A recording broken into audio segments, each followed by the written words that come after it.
നിലമ്പൂർ വനമേഖലയിൽ പോലീസും മാവോയിസ്റ്റുകളും തമ്മിലുണ്ടായ ഏറ്റുമുട്ടലിൽ ഒരു സ്ത്രീ ഉൾപ്പെടെ 2 മാവോയിസ്റ്റുകൾ കൊല്ലപ്പെട്ടു. പോലീസും മാവോയിസ്റ്റുകളും ഏറെ നേരം പരസ്പരം വെടിയുതിർത്തു. മാവോയിസ്റ്റുകൾക്കായി പോലീസ് തെരച്ചിൽ തുടരുകയാണ്. കൂടുതൽ വിവരങ്ങളുമായി നിലമ്പൂരിൽ നിന്ന് KT സ്വാലിക് ചേരുന്നു. സ്വാലിക്, പോലീസ് നടപടി ഇപ്പോൾ എങ്ങനെ പുരോഗമിക്കുന്നു? ഇപ്പോഴത്തെ അവിടുത്തെ സ്ഥിതിവിശേഷങ്ങൾ എന്ത്? വിവരങ്ങൾ. ജോർജറ്റ്, ഇന്ന് ഉച്ചയോടെയാണ് ഇത്തരത്തിൽ ഒരു വെടിവെപ്പ് നടക്കുന്നത്. 2 പേർ മരിച്ചുവെന്നാണ് IG വാർത്താ സമ്മേളനത്തിൽ പറഞ്ഞത്. 2 പേരുടെ മരണമാണ് സ്ഥിരീകരിച്ചിരിക്കുന്നത്. ആന്ധ്ര സ്വദേശികളായ വരദരാജനും അജിതയുമാണ് മരിച്ചിരിക്കുന്നത്. വരദരാജൻ CPI മാവോയിസ്റ്റിൻ്റെ കേന്ദ്ര കമ്മിറ്റി അംഗമാണ് എന്നാണ് ലഭിക്കുന്ന വിവരങ്ങൾ. 20 വർഷമായി ഇദ്ദേഹം പിടികിട്ടാപ്പുള്ളിയായിരുന്നു. മാവോയിസ്റ്റുകളുടെ തന്ത്രപ്രധാന മേഖലയായി നിലമ്പൂർ മാറി എന്നത് നേരത്തെ തന്നെ അതിൻ്റെ സൂചനകളുണ്ടായിരുന്നു. ദക്ഷിണേന്ത്യയിലെ പ്രധാന കേന്ദ്രമായി, പ്രധാന മേഖലയായി നിലമ്പൂർ മാറിയിട്ടുണ്ട്. ഇതിൻ്റെ അടിസ്ഥാനത്തിൽ ഇന്ന് ഉച്ചയോടെയാണ് വരയൻപാറ എന്ന സ്ഥലത്ത് മാവോയിസ്റ്റ് സംഘം യോഗം ചേരുന്നതായി പോലീസിന് വിവരം ലഭിച്ചത്. ഇതേ തുടർന്ന് 60 അംഗ തണ്ടർബോൾട്ട് സംഘം പ്രദേശത്തെത്തി ഇവരെ വളയുകയായിരുന്നു. ഇവർക്ക് നേരെ ഗ്രനേഡ് എറിഞ്ഞു. എന്നാൽ ഇത് സമയത്തിന് പൊട്ടാത്തത് കൊണ്ട് മാത്രമാണ് ഇവർക്ക് രക്ഷപ്പെടാനുള്ള അവസരമുണ്ടായത്. 11 അംഗ സംഘത്തിൽ 2 പേർ മാത്രമാണ് മരിച്ചത്. ചിതറി ഓടുന്നതിനിടെ പോലീസ് വെടിവെക്കുകയായിരുന്നു. പോലീസ് ഭാഷ്യം അനുസരിച്ച് അടിയന്തരാവസ്ഥയ്ക്ക് ശേഷം കേരളത്തിൽ ആദ്യമായാണ് ഇത്തരത്തിൽ ഒരു സംഭവമുണ്ടാവുന്നത്, ഒരു ഏറ്റുമുട്ടൽ കൊലപാതകം കേരളത്തിൽ നടക്കുന്നത്. ഏതായാലും വളരെ ആശങ്കാജനകമായ സാഹചര്യം തന്നെ നിലനിൽക്കുന്നു. പ്രത്യേകിച്ച് ഫോറസ്റ്റ് ഉദ്യോഗസ്ഥരെല്ലാം വലിയ ആശങ്കയിലാണ്. നാളെ മുതൽ തന്നെ വീണ്ടും പരിശോധനകൾ പുനരാരംഭിക്കും. ഇപ്പോഴും ഈ 60 അംഗ സംഘം വനത്തിനകത്ത് തന്നെയാണുള്ളത്. മൃതദേഹം നാളെയായിരിക്കും താഴേക്ക് ഇറക്കുക. ഞാനിപ്പോൾ നിൽക്കുന്ന ഫോറസ്റ്റ് സ്റ്റേഷനിലേക്ക് കൊണ്ടുവരുന്നത് നാളെയായിരിക്കും. DGP എത്തുമെന്ന ഒരു വിവരവുമുണ്ട്. ഇക്കാര്യം ഇപ്പോഴും ഇതിലൊരു ഔദ്യോഗിക സ്ഥിരീകരണം ഉണ്ടായിട്ടില്ല. ഏതായാലും നാളെയായിരിക്കും മൃതദേഹങ്ങൾ നമുക്ക്. സ്വാലിക്, നേരത്തെ 4 പേർ കൊല്ലപ്പെട്ടു എന്നായിരുന്നു ലഭ്യമായ വിവരം.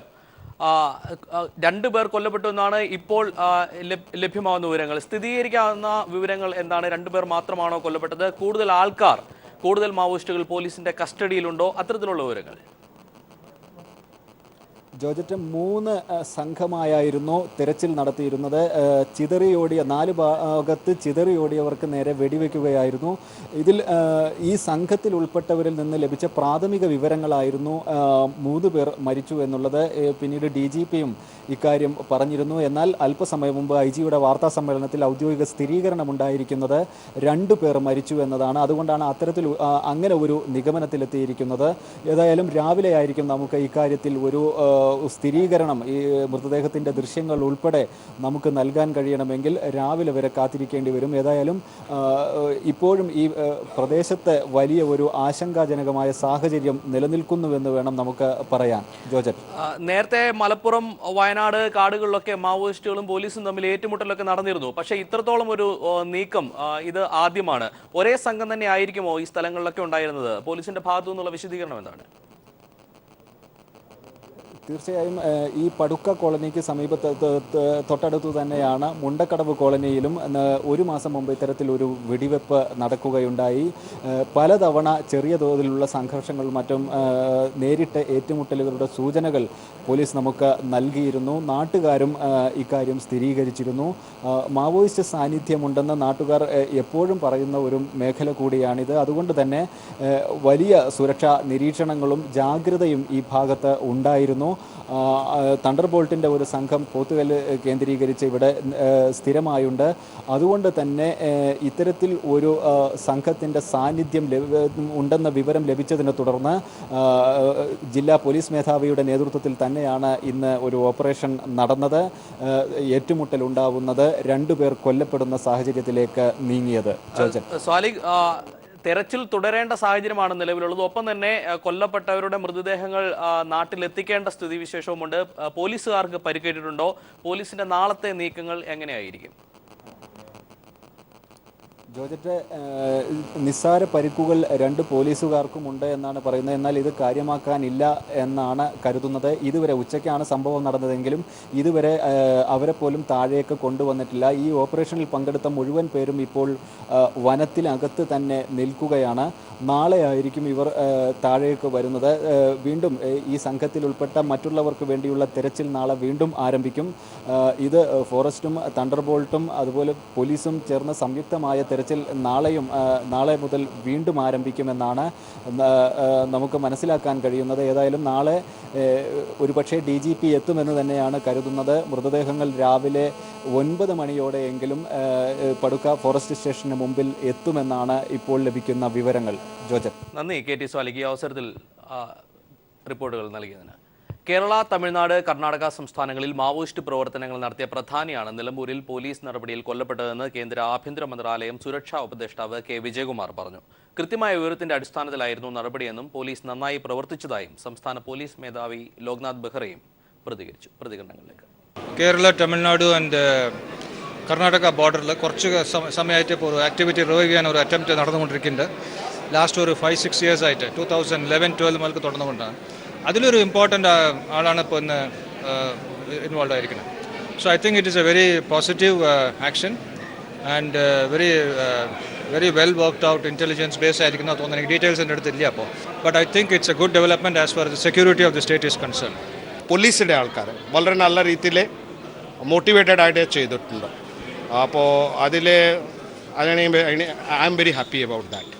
അപ്പോൾ കേരളത്തിൽ നേരത്തെ ഇങ്ങനെ ഒരു ഓപ്പറേഷണൽ മോഡിൽ പോയി അങ്ങനെ ചെയ്തിട്ടില്ലായിരുന്നു ഈ അടുത്ത കാലത്തെ. സോ ഞങ്ങൾ ചെയ്തു, പിന്നെ അതുകൊണ്ട് നല്ലതായി. People exclusive. തലശ്ശേരി ഫസൽ വധക്കേസിൽ നിർണായക വഴിത്തിരിവാകുന്ന ടെലിഫോൺ സംഭാഷണം പീപ്പിൾ TV പുറത്തുവിട്ടു. യഥാർത്ഥ കൊലപാതകി RSSകാരനായ ഷിനോജിന്റെ ഫോൺ സംഭാഷണമാണ് പുറത്തായത്. കേസിൽ കുറ്റസമ്മതം നടത്താൻ തയ്യാറാണെന്ന് ഷിനോജ് സംഭാഷണത്തിനിടയിൽ പറയുന്നുണ്ട്. ഫസൽ കേസിൽ നേരിട്ട് പങ്കെടുത്ത കൊടിയേരിയിലെ RSS പ്രവർത്തകനായ ഷിനോജ് സുഹൃത്തായ മറ്റൊരാളുമായി നടത്തിയ ശബ്ദ സംഭാഷണത്തിലാണ് RSSന് ഫസൽ കേസിലെ ബന്ധം പുറത്താവുന്നത്. ഫസൽ കേസിൽ മൊഴി നൽകാൻ താൻ തയ്യാറാണ്. എന്നാൽ മൊഴി നൽകിയാൽ RSS തന്നെ അപായപ്പെടുത്തും. 4-5 കൊലക്കേസുകളിൽ തന്നെ RSS ഉപയോഗപ്പെടുത്തിയിട്ടുണ്ട്. താൻ മൊഴി നൽകിയാൽ ഇതാകെ പുറത്താവും. തന്റെ ജീവിതത്തിന് ഗ്യാരണ്ടി നൽകാമെന്ന് ഉറപ്പുണ്ടെങ്കിൽ ഫസൽ കേസിൽ കാര്യങ്ങൾ തുറന്നു പറയാമെന്ന് ഷിനോജ് സമ്മതിക്കുന്നു. ഓനൊന്നും ആ ഒരു കേസ് മാത്രമല്ലേ ബന്ധമുള്ളൂ, അങ്ങനെയല്ല. അതൊന്നല്ല, നല്ല കേസായിട്ട് ബന്ധമുണ്ട് എനിക്ക്. അത് ഞാൻ മാറിയെന്ന് അറിഞ്ഞിട്ടുണ്ടെങ്കിൽ അവർക്കറിയാം എന്തെല്ലാം ബന്ധമുണ്ട്. അവരൊന്നും ചെയ്യുന്നില്ല. ഇങ്ങനെ അത് അത്ര വലിയ ഉറപ്പ് എനിക്കില്ല. അങ്ങനെ സംസാരിക്കാന്ന് വെച്ചാല് 3-4 കൊണ്ടൊന്നും തിരിയുന്നില്ല. അങ്ങനെ 3-4 കൊലപാതകം കൊണ്ടൊന്നും തിരിയില്ല. ഞാൻ സംസാരിക്കാമെന്ന് വിചാരിച്ചത് നിങ്ങൾ മൊത്തം കൊടുക്കും. അത് പറഞ്ഞിട്ടുണ്ടെങ്കിൽ ഞാൻ വല്ലാത്തൊരവസ്ഥയിലല്ലേ ലൈഫ്. അത് ഗ്യാരണ്ടി ആണെങ്കിൽ മാത്രം ഞാൻ അല്ല നിൽക്കാം. പടുവിലായി മോഹനൻ വധക്കേസിൽ അറസ്റ്റിലായ RSS പ്രവർത്തകൻ കുപ്പി സുബീഷ് ഫസൽ കേസിൽ തന്റെ പങ്കാളിത്തം സംബന്ധിച്ച് വെളിപ്പെടുത്തലുകൾ നടത്തിയതിന് പിന്നാലെയാണ് കേസിലെ മറ്റൊരു പങ്കാളിയായ ഷിനോജ് RSSനെതിരെ വിരൽ ചൂണ്ടുന്നത്. വെളിപ്പെടുത്തലോടെ ഫസൽ കേസിൽ RSSന്റെ പങ്ക് കൂടുതൽ അനാവൃതമായതായി CPIM നേതാവ് MV ജയരാജൻ പറഞ്ഞു. കേസിൽ പുനരന്വേഷണം ആവശ്യപ്പെട്ട് കോടതിയെ സമീപിക്കുമെന്ന് AN ഷംസീർ MLA പറഞ്ഞു. ആ നിലയിൽ ജനകീയ മൂവ്മെന്റ് ഒരു ഭാഗത്ത് കൊണ്ടുവരുമ്പോൾ തന്നെ നിയമത്തിന്റെ എല്ലാ വാതിലുകളും മുട്ടി ഞങ്ങളുടെ പ്രിയപ്പെട്ട സഖാക്കൾക്ക് നീതി ലഭിക്കാൻ ആവശ്യമായ കാര്യങ്ങൾ ചെയ്യും. എന്നാൽ പീപ്പിൾ TV പുറത്തുവിട്ട ശബ്ദ സംഭാഷണത്തിന്റെ ആധികാരികതയെ സംശയിക്കുന്നതായി BJP നേതാവ് VV രാജേഷ് പറഞ്ഞു. നിങ്ങൾ എല്ലാ ദിവസവും രാവിലെ ആകുമ്പോൾ എവിടെന്നെങ്കിലും എന്തെങ്കിലും ടേപ്പെന്നും ഫോണെന്നും പറഞ്ഞിട്ട് ഓരോ പരിപാടികൾ അങ്ങ് തുടങ്ങും. ഒരു കാര്യം ചെയ്യും, ഈ ടെലിഫോൺ സംഭാഷണത്തിന് ആധികാരികതയുടെ ശാസ്ത്രീയമായി നിങ്ങൾ തെളിയൊരു കോടതി. കുറ്റപത്രം സമർപ്പിച്ച കേസാണെങ്കിലും പുതിയ വെളിപ്പെടുത്തലുകളുടെ അടിസ്ഥാനത്തിൽ തുടരന്വേഷണം നടത്തുന്നതിൽ നിയമതടസ്സങ്ങളില്ലെന്ന് ഉന്നത നിയമവൃത്തങ്ങൾ പീപ്പിളിനോട് പറഞ്ഞു. കുറ്റപത്രം സമർപ്പിച്ച കേസിൽ പുതിയ വെളിപ്പെടുത്തലുകൾ ഉണ്ടാവുന്നത് CBIയെ കൂടുതൽ സമ്മർദ്ദത്തിലാക്കും. S. ജീവൻകുമാർ, തിരുവനന്തപുരം. രാമഭദ്രൻ കൊലക്കേസ് രാഷ്ട്രീയ കൊലപാതകമല്ലെന്ന് വെളിപ്പെടുത്തൽ. നെട്ടയം SNDP ശാഖ മുൻ സെക്രട്ടറി സുഗതനാണ് സുപ്രധാന വെളിപ്പെടുത്തൽ നടത്തിയത്. ഇതോടെ കൊലപാതകത്തിലെ ഉന്നത രാഷ്ട്രീയ ഗൂഢാലോചന എന്ന ആരോപണം രാഷ്ട്രീയ പ്രേരിതമാണെന്ന് തെളിഞ്ഞു. അതേസമയം രാഷ്ട്രീയ പ്രതിയോഗികൾക്ക് വേണ്ടി നേതാക്കളെ അറസ്റ്റ് ചെയ്ത CBI നടപടിക്കെതിരെ പ്രതിഷേധം ശക്തമായി. 2010 നെട്ടയത്ത് ഉത്സവത്തിനിടെ ഉണ്ടായ സംഘർഷമാണ് ദൗർഭാഗ്യകരമായ കൊലപാതകത്തിൽ കലാശിച്ചതെന്ന് അന്ന് ഉത്സവ കമ്മിറ്റി സെക്രട്ടറിയായിരുന്ന സുഗതൻ പീപ്പിൾ ടിവിയോട് പറഞ്ഞു. നിരവധി പേർ ദൃക്സാക്ഷിയായ സംഘർഷം എങ്ങനെയാണ് രാഷ്ട്രീയ കൊലപാതകമാവുക എന്ന് സുഗതൻ ചോദിക്കുന്നു. രാഷ്ട്രീയ കൊലപാതകമാണെന്ന് എനിക്ക് അത്ര കൊണ്ട് വിശ്വസിക്കാൻ പറ്റുന്നില്ല. നെട്ടയം ക്ഷേത്രത്തിലൊരു ഘോഷയാത്ര അവിടെ വരുമ്പം ഈ രാമഭദ്രനുമായിട്ട് ഒരു പ്രശ്നമുണ്ടായ അതിൻ്റെ പ്ലോട്ടുകളുടെ ഡ്രൈവറും കിളിയുമായിട്ടൊരു പ്രശ്നമുണ്ടായി അവരെ അടിക്കുകയും അതിനെ ഗിരീഷ് എന്ന് പറയുന്ന വ്യക്തി ചോദ്യം ചെയ്യുകയും ചെയ്തു. അപ്പോൾ അന്നേരം പിന്നെ സംഭവങ്ങൾ നടക്കുന്നില്ല. അത് കഴിഞ്ഞ് പ്ലോട്ടെല്ലാം തിരിച്ചു പോയിട്ട് ക്ഷേത്രത്തിലേക്ക് പോയതിന് ശേഷം രാത്രി ഗിരീഷും ഈ രാമഭദ്രനുമായിട്ട് പ്രശ്നമായിട്ട് രാത്രി അടിയുണ്ടാവുകയാണ്. അല്ലാതെ ക്ഷേത്രം ഇത്ര പ്രശ്നം വെച്ചുകൊണ്ടായ ഒരു വ്യക്തി വൈരാഗ്യത്തിൽ തന്നെയാണ് ഈ കൊലപാതകം നടന്നേക്കുന്നത്. ഇക്കാര്യം താൻ CBIക്ക് മൊഴിയായി നൽകിയിട്ടുണ്ടെന്നും ഇനിയും എവിടെയും പറയുമെന്നും പറഞ്ഞതിൽ ഉറച്ചു നിൽക്കുന്നുവെന്നും സുഗതൻ വ്യക്തമാക്കി. CBIയുടെ ഇക്കാര്യങ്ങൾ തന്നെ പറഞ്ഞിട്ടുള്ളത്. അതേസമയം ജനസമ്മതിയുള്ള CPIM നേതാക്കളെ രാഷ്ട്രീയ പ്രതിയോഗികൾക്ക് വേണ്ടി അറസ്റ്റ് ചെയ്ത CBI നടപടിക്കെതിരെ പ്രതിഷേധം ശക്തമായി. അഞ്ചലിൽ CPIMന്റെ നേതൃത്വത്തിൽ വൻ ജനാവലി പ്രതിഷേധ പ്രകടനം നടത്തി. CPM ജില്ലാ സെക്രട്ടറി KN ബാലഗോപാൽ ഉദ്ഘാടനം ചെയ്തു.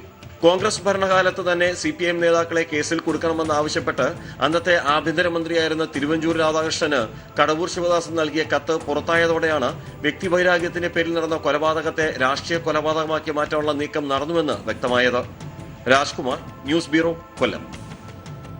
വടക്കാഞ്ചേരി പീഡനക്കേസിലെ ഇരയുടെയും ഭർത്താവിന്റെയും പേര് വെളിപ്പെടുത്തി അനിൽ അക്കര MLA. തൃശൂർ DCC ഓഫീസിൽ വിളിച്ചു ചേർത്ത വാർത്താ സമ്മേളനത്തിലാണ് അനിൽ അക്കര പേരുകൾ പലതവണ ആവർത്തിച്ചത്. അന്വേഷണ സംഘത്തിനെതിരെ ആരോപണം ഉന്നയിക്കാൻ വിളിച്ചു ചേർത്ത വാർത്താ സമ്മേളനത്തിലാണ് MLA ഇരയുടെ പേര് പരസ്യമാക്കിയത്.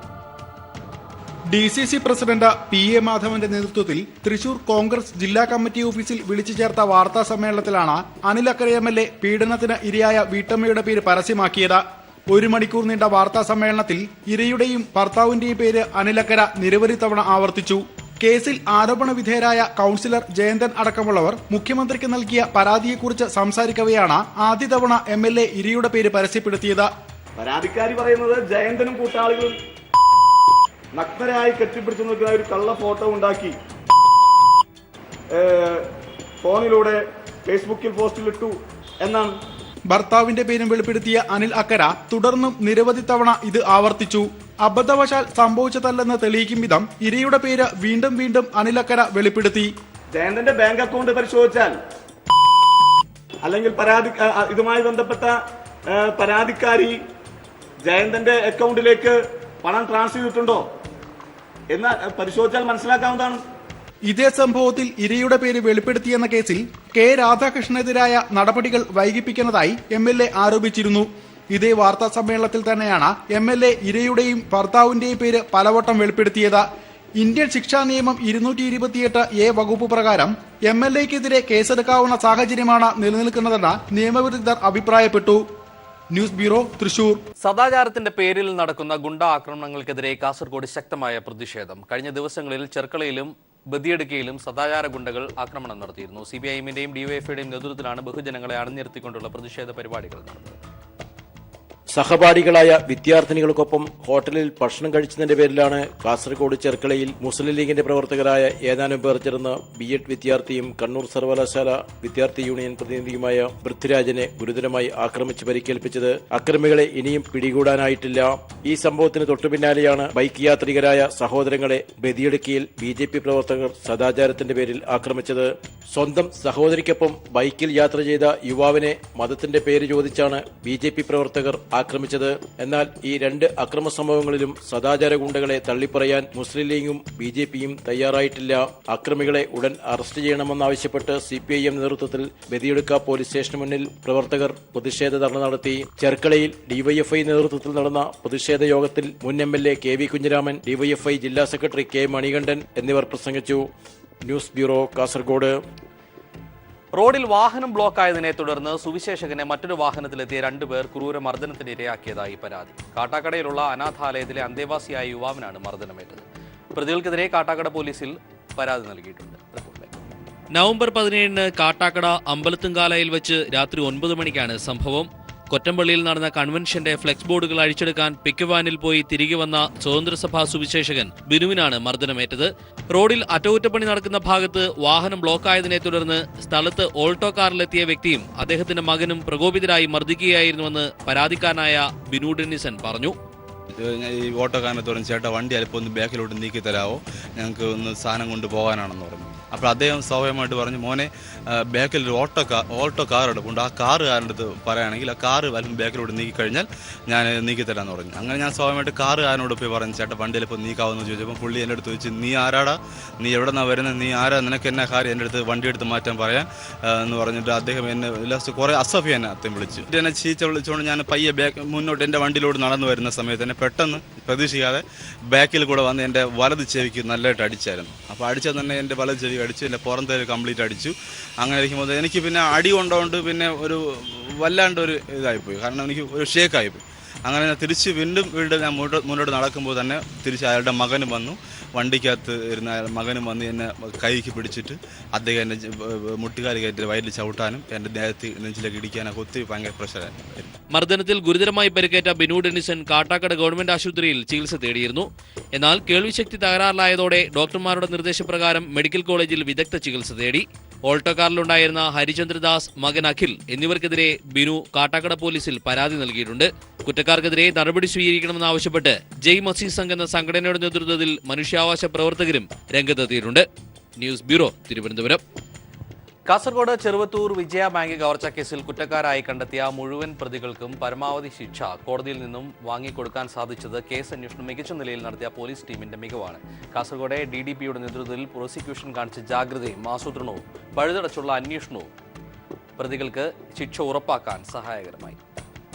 കാസർഗോഡ് ചെറുവത്തൂർ വിജയ ബാങ്ക് ശാഖയിൽ കവർച്ച നടന്നയുടൻ തന്നെ ജാഗ്രത പാലിച്ച പോലീസ് പ്രതികൾ രക്ഷപ്പെടുന്നതിനുള്ള എല്ലാ പഴുതുകളും അടച്ചു.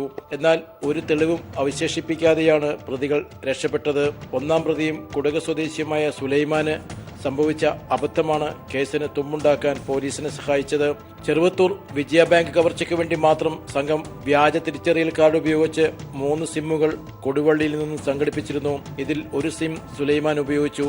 കവർച്ചയ്ക്ക് ശേഷം ഈ സിം സുലൈമാൻ ഉപേക്ഷിച്ചുവെങ്കിലും പിന്നീട് ഇതേ ഫോണിൽ സ്വന്തം സിം ഉപയോഗിച്ച് കവർച്ചാ സംഘാംഗങ്ങളെ വിളിച്ചത് പോലീസിന് ഇയാളെ പിടികൂടുവാൻ സഹായകമായി.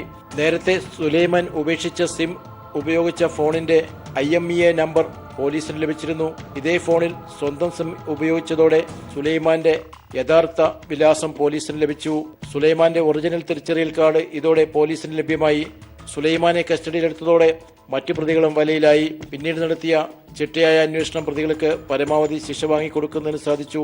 അന്നത്തെ ജില്ലാ പോലീസ് മേധാവി doctor A. Srinivasan, Kanhangad DYSP ആയിരുന്ന ഹരിശ്ചന്ദ്ര നായിക്ക് എന്നിവരുടെ മേൽനോട്ടത്തിൽ CIമാരായ KE പ്രേമചന്ദ്രനും CK സുനിൽകുമാറുമാണ് കേസ് അന്വേഷിച്ചത്. News bureau, Kasaragod. ശബരിമല ക്ഷേത്രത്തിന്റെ പേര് മാറ്റിയ നടപടിയിൽ നിയമോപദേശം തേടാൻ ദേവസ്വം ബോർഡ് തീരുമാനം. നിയമോപദേശം ലഭിക്കുന്നതുവരെ അന്തിമ ഉത്തരവ് ഇറക്കേണ്ടതില്ലെന്നും ബുധനാഴ്ച പത്തനംതിട്ടയിൽ ചേർന്ന ദേവസ്വം ബോർഡ് യോഗം തീരുമാനിച്ചു. നിയമോപദേശം ലഭിച്ച ശേഷം ഇത് സംബന്ധിച്ച് ചർച്ച ചെയ്ത് അന്തിമ തീരുമാനം കൈക്കൊള്ളാമെന്നാണ് യോഗത്തിന്റെ തീരുമാനം. വകുപ്പ് മന്ത്രിയെ പോലും അറിയിക്കാതെ ശബരിമല ക്ഷേത്രത്തിന്റെ പേരുമാറ്റിയ ദേവസ്വം ബോർഡിന്റെ എല്ലാ നടപടിക്രമങ്ങളും ചട്ടവിരുദ്ധവും നിയമലംഘനവുമായിരുന്നു. സ്ത്രീ പ്രവേശനവുമായി ബന്ധപ്പെട്ട സുപ്രീം കോടതിയിൽ നിലവിലുള്ള കേസിൽ സംസ്ഥാന സർക്കാരിന്റെ വാദം മറികടക്കുന്നതിനായാണ് ദേവസ്വം ബോർഡ് അധികൃതർ രഹസ്യമായി പേരുമാറ്റിയത്. ഇത് സംബന്ധിച്ച് ദേവസ്വം മന്ത്രി കടകംപള്ളി സുരേന്ദ്രൻ ബോർഡിൽ നിന്ന് വിശദീകരണവും തേടിയിട്ടുണ്ട്. പേരുമാറ്റിയ നടപടിക്കെതിരെ പന്തളം രാജകൊട്ടാരത്തിലെ ഇളമുറക്കാരും പ്രമുഖ താന്ത്രിക വര്യന്മാരും ജീവനക്കാരും തീർത്ഥാടകരും രംഗത്ത് വന്നതോടെ ബോർഡ് അധികൃതർ കടുത്ത പ്രതിരോധത്തിലായി. പുതിയ ദേവസ്വം ബോർഡ് അംഗം കെ. രാഘവനിൽ നിന്ന് പോലും പേര് മാറ്റുന്ന കാര്യം മറച്ചുവെച്ചു. ഈ വർഷം ഒക്ടോബർ 5 ചേർന്ന ബോർഡ് യോഗ തീരുമാനത്തെ തുടർന്ന് 6 ശബരിമല ധർമ്മശാസ്ത്ര ക്ഷേത്രം എന്ന പേര് മാറ്റി ശബരിമല ശ്രീ അയ്യപ്പസ്വാമി ക്ഷേത്രം എന്നാക്കി ദേവസ്വം ബോർഡ് സെക്രട്ടറി ഉത്തരവിറക്കിയത്. പേരുമാറ്റം സംബന്ധിച്ച് ദേവസ്വം കമ്മീഷണറാണ് ഉത്തരവ് പുറപ്പെടുവിക്കേണ്ടതെന്നിരിക്കെ സെക്രട്ടറി ഉത്തരവിറക്കിയതും ഗൂഢനീക്കത്തിന്റെ ഭാഗമാണെന്ന സൂചനയുണ്ട്. അതിനിടെ പുതിയ പേരിൽ വെബ്സൈറ്റ് തുടങ്ങാനുള്ള ബോർഡിന്റെ നീക്കവും വിവാദമായി. തിരുവിതാംകൂർ ദേവസ്വം ബോർഡിനും ശബരിമല ക്ഷേത്രത്തിനും ഔദ്യോഗിക വെബ്സൈറ്റ് ഉണ്ടെന്നിരിക്കെ ശബരിമല ശ്രീ അയ്യപ്പസ്വാമി ക്ഷേത്രം എന്ന പേരിൽ പുതിയ വെബ്സൈറ്റും ഫേസ്ബുക്കും യൂട്യൂബും തുടങ്ങുന്നുണ്ട്. പേരുമാറ്റം ഏതാനും ചിലർ മുൻകൂട്ടി തീരുമാനിച്ചു എന്നതിന്റെ പ്രത്യക്ഷ ഉദാഹരണമാണ് പുതിയ വെബ്സൈറ്റ് തുടങ്ങാനുള്ള നീക്കവും. നിലവിൽ ശബരിമല ക്ഷേത്രത്തിനും തിരുവിതാംകൂർ ദേവസ്വം ബോർഡിനും സ്വന്തമായി വെബ്സൈറ്റ് ഉള്ളപ്പോൾ തന്നെ മറ്റൊരു പേരിൽ ശബരിമല ക്ഷേത്രത്തിനായി പുതിയൊരു വെബ്സൈറ്റ് തുടങ്ങുന്നത് വലിയൊരു വിവാദത്തിന് തന്നെയായിരിക്കും വഴിവെക്കുക. സന്നിധാനത്ത് നിന്നും ക്യാമറമാൻ വിനേഷ് നേതാജിക്കൊപ്പം വിജേഷ് നടുവിൽ. സാധുജന സംഘത്തിലൂടെ അനധികൃത പണമിടപാട് നടത്തിയ കേസിൽ കോൺഗ്രസ് നേതാവ് അറസ്റ്റിലായി. Ernakulam DCC general secretary KV Paul ഉൾപ്പെടെ 10 പേരാണ് ആലങ്ങാട് പോലീസിന്റെ പിടിയിലായത്. പ്രതികളെ പിന്നീട് ജാമ്യത്തിൽ വിട്ടു. എറണാകുളം ജില്ലാ കോൺഗ്രസ് കമ്മിറ്റി ജനറൽ സെക്രട്ടറിയും സാധുജന സംഘം പ്രസിഡന്റുമായ KV പോൾ ഉൾപ്പെടെ 10 പേരെയാണ് ആലങ്ങാട് പോലീസ് അറസ്റ്റ് ചെയ്തത്. സാധുജന സംഘത്തിന്റെ സെക്രട്ടറിയും 8 ഡയറക്ടർ ബോർഡ് അംഗങ്ങളുമാണ് പിടിയിലായ മറ്റുള്ളവർ. നിയമാനുസൃതമായ അനുമതിയോ ലൈസൻസോ ഇല്ലാതെയായിരുന്നു സാധുജന സംഘത്തിന്റെ പണമിടപാടുകൾ. ഇക്കാര്യം ചൂണ്ടിക്കാട്ടിയുള്ള പരാതിയിൽ ഹൈക്കോടതി അന്വേഷണത്തിന് ഉത്തരവിട്ടിരുന്നു. ഇതിന്റെ അടിസ്ഥാനത്തിൽ സാധുജന സംഘത്തിന്റെ ആലങ്ങാട്ടുള്ള പ്രധാന ഓഫീസിലും മാളികം പീടിക, നീരിക്കോട് എന്നിവിടങ്ങളിലെ ശാഖാ ഓഫീസുകളിലും പോലീസ് പരിശോധന നടത്തി. അനധികൃത ഇടപാടുകൾ സംബന്ധിച്ച രേഖകളും പണവും പിടിച്ചെടുത്തതിന് പിറകെയായിരുന്നു അറസ്റ്റ്. പ്രതികളെ പിന്നീട് ജാമ്യത്തിൽ വിടുകയായിരുന്നു. സാധുജന സംഘത്തിന്റെ ബാങ്ക് അക്കൗണ്ടുകൾ പോലീസ് മരവിപ്പിച്ചു. സാധുജന സംഘം വാങ്ങി സൂക്ഷിച്ചിട്ടുള്ള സ്വർണത്തിന്റെയും പണത്തിന്റെയും കണക്കുകൾ ബോധ്യപ്പെടുത്തണമെന്നാവശ്യപ്പെട്ട് റിസർവ് ബാങ്കും ആദായനികുതി വകുപ്പും നേരത്തെ നോട്ടീസ് നൽകിയിരുന്നു. എന്നാൽ സംഘം അധികൃതർ ഇതുവരെ ഇതുമായി ബന്ധപ്പെട്ട രേഖകൾ സമർപ്പിച്ചിട്ടില്ല. സംഘം ഭാരവാഹികൾ കോടിക്കണക്കിന് രൂപയുടെ തിരിമറി നടത്തിയതിനാലാണ് കണക്കുകൾ ബോധ്യപ്പെടുത്താത്തത് എന്നാണ് ആക്ഷേപം. News bureau, Kochi. വയനാട് ചെതലയത്തെ വനാന്തര ഗ്രാമമായ കൊമ്മഞ്ചേരിയിലെ ആദിവാസി കുടുംബങ്ങളെ കാടിന് പുറത്തെത്തിച്ചു. വന്യമൃഗ ഭീഷണിയും അടിസ്ഥാന സൗകര്യങ്ങളില്ലാത്തതും കാരണം ദുരിത ജീവിതം നയിക്കേണ്ടി വന്ന 6 കുടുംബങ്ങളെയാണ് മാറ്റിപ്പാർപ്പിച്ചത്. റിപ്പോർട്ട് കാണാം. നമസ്കാരം. അവരും കാടിറങ്ങുകയാണ്. വനാന്തര ഗ്രാമമായ കൊമ്മഞ്ചേരിയിലെ 6 കുടുംബങ്ങൾ, 26 പേർ. കൊടും വനത്തിനുള്ളിലെ ജീവിതം ഏറെ ദുസ്സഹമായ സാഹചര്യത്തിലാണ് കാടിനൊപ്പമുള്ള ജീവിതം വിട്ട് ദുഃഖത്തോടെയും സന്തോഷത്തോടെയും ഇവർ കാടിറങ്ങുന്നത്. തന്നെ പിന്നെ എന്താക്കൂ. പുറം ലോകത്തേക്ക് കിലോമീറ്ററുകൾ വനപാതയിലൂടെ സഞ്ചരിക്കണം. കടുവയും കാട്ടാനയുമെല്ലാം വിഹരിക്കുന്ന വനം. ദശാബ്ദങ്ങൾക്ക് മുൻപ് ഇവിടെ എത്തിയവരുടെ പിൻതലമുറ ഇവിടം ഉപേക്ഷിക്കുകയാണ്. കാടിനു പുറത്ത് മനസമാധാനത്തോടെയുള്ള ജീവിതമെന്ന ഭരണാധികാരികളുടെ ഉറപ്പിൽ ഒട്ടേറെ പ്രതീക്ഷകളുമായി പോകുന്നതല്ലേ നല്ലത്. ഇവിടെ ഈ കാട്ടിൻ്റെ ഉള്ളിൽ ഇരുന്നിട്ട് ഒരു കാര്യമില്ല. പല അതൊക്കെ വരുന്നതാണ്. അതിന് ഞങ്ങൾക്ക് പോയേ പറ്റൂ. പട്ടികവർഗ ക്ഷേമ വകുപ്പും വനം വകുപ്പും ജനമൈത്രി പോലീസുമെല്ലാം ചേർന്നാണ് ഇവരെ കാടിനുപുറത്ത് കൊമ്പൻമൂല എന്ന സ്ഥലത്തേക്ക് മാറ്റിപ്പാർപ്പിച്ചത്. കാടിനുള്ളിലെ ഇവരുടെ ദുരിത ജീവിതമറിഞ്ഞ് മനുഷ്യാവകാശ കമ്മീഷനടക്കം ഇടപെട്ടിരുന്നു. കാടിനുപുറത്തെ ജീവിതത്തിലേക്ക് ഇവരുടെ കൈപിടിച്ചവർ ഇനിയും ഒപ്പമുണ്ടാകുമെന്ന പ്രതീക്ഷയിൽ ഇവിടെ പുതിയ ജീവിതം ആരംഭിക്കുകയാണിവർ. അനൂപ് KR, വയനാട്.